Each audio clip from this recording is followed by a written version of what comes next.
Good morning everybody and welcome. Welcome to Jim's 5am Club, and today I come to you from a very special place, a place that is special to me and to my family, and it's from the main quadrangle at Sydney University. Let me just do a bit of a pan around just so you can see what the main quadrangle looks like. But as you can see, it is it's a spectacular building and a spectacular public space. So I'm at Sydney University, the university that I came to study my economics degree back in 1978. Jesus, long time ago. 1978, I studied economics at Sydney University and finished my economics degree with a major in accounting and economics.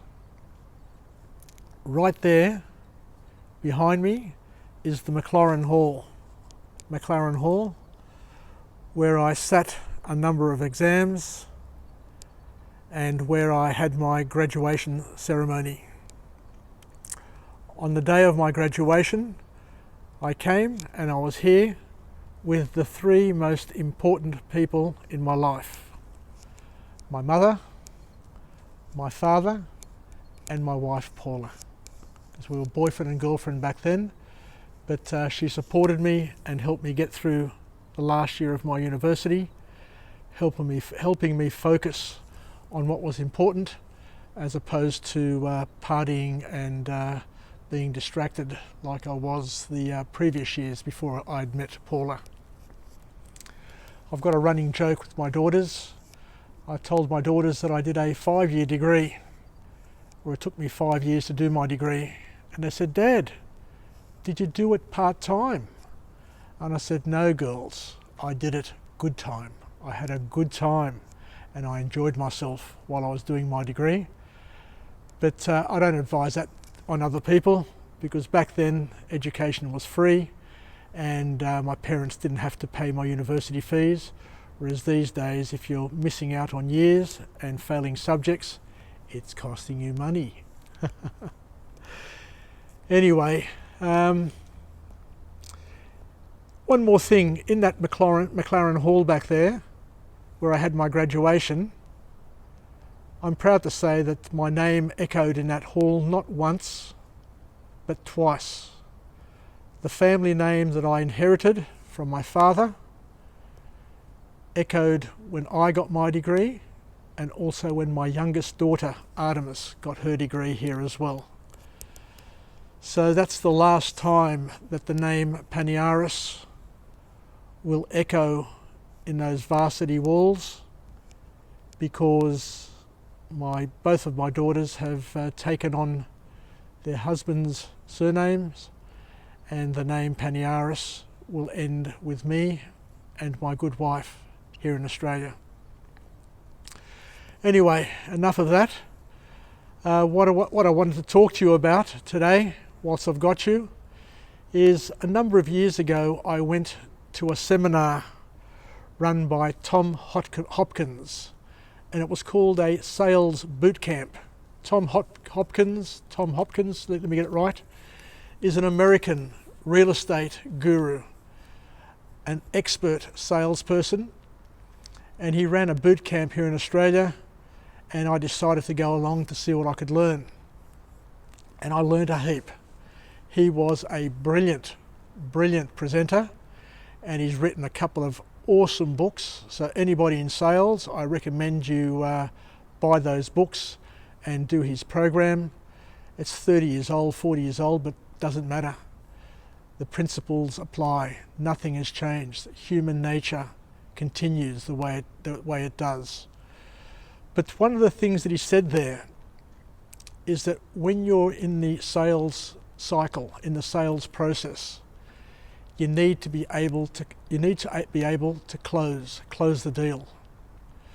Just like boys and girls need to close the deal to get girlfriends and boyfriends and to get a date, Similarly, salespeople need to know how to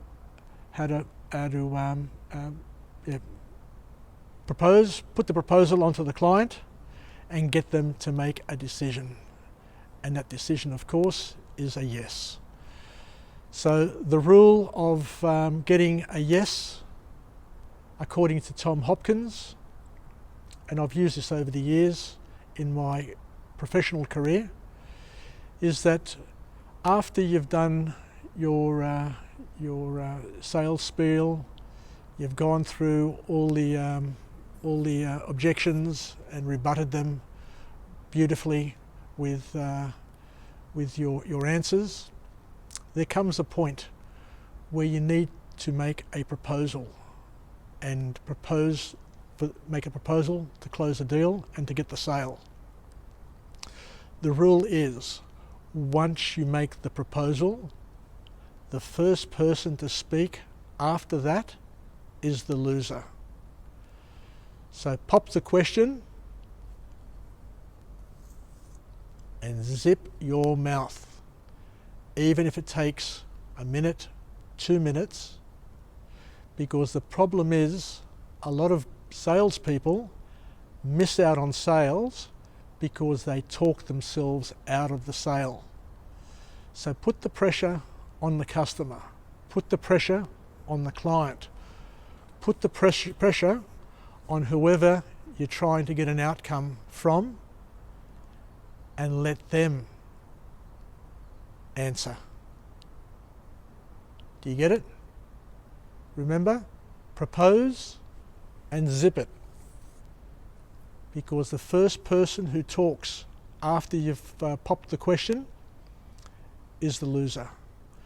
Not necessarily the loser, but is the person who makes the decision. And it's always hard to say no.